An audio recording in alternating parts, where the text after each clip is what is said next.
আসসালামু আলাইকুম দর্শক শ্রোতা। আজকে আমি কথা বলবো যারা দীর্ঘদিন ধরে ডায়াবেটিসে ভুগতেছেন তাদের মধ্যে অনেকেরই পায়ে ঘা হয় বা আলসার হয়।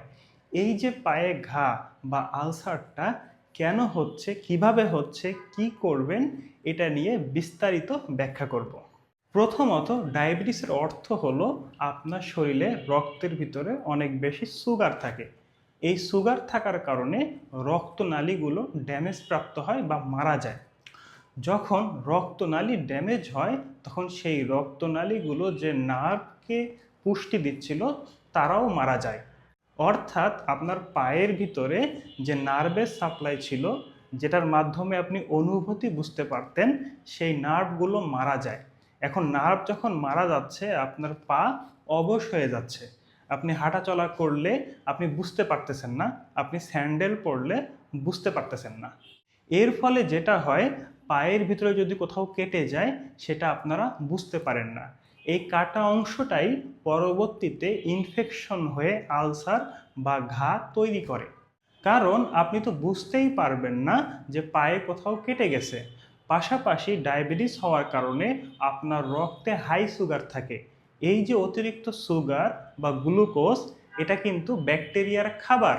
তো যখন আপনার শরীরে ব্যাকটেরিয়ার খাবারটা আসে, আবার ঘা হয়ে গেছে, আপনি বুঝতে পারতেছেন না, কেয়ার নিচ্ছেন না, যার ফলে সেখানে ব্যাকটেরিয়া আক্রমণ করে এবং একটা বড় আলসার বা ঘা হয়ে যায়।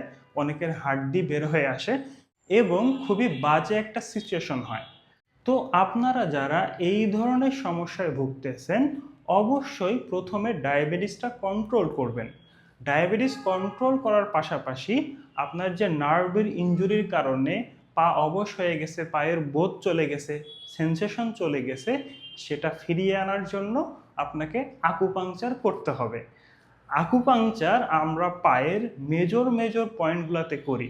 যেই সমস্ত পয়েন্টে আকুপাংচার করলে যে নার্ভগুলো আছে, যে রক্ত সাপ্লাইগুলো আছে, এগুলো আবার উজ্জীবিত হয়। অর্থাৎ ডায়াবেটিস থাকার কারণে যে ড্যামেজটা হয়ে গেছিল, আমরা আকুপাংচার করার মাধ্যমে সেই ড্যামেজটাকে রিকভার করি। ফলে নার্ভটা ঠিক হয়ে যায়। যখন নার্ভটা ঠিক হয়ে যাবে তখন আপনি সেন্সেশনগুলো বুঝতে পারবেন, পায়ে আঘাত লাগলে কি হইলো সেটাও বুঝতে পারবেন। তো এভাবেই মূলত আপনারা ডায়াবেটিসের কারণে ফুটের যে আলসারটা আছে সেখান থেকে বেঁচে থাকতে পারবেন।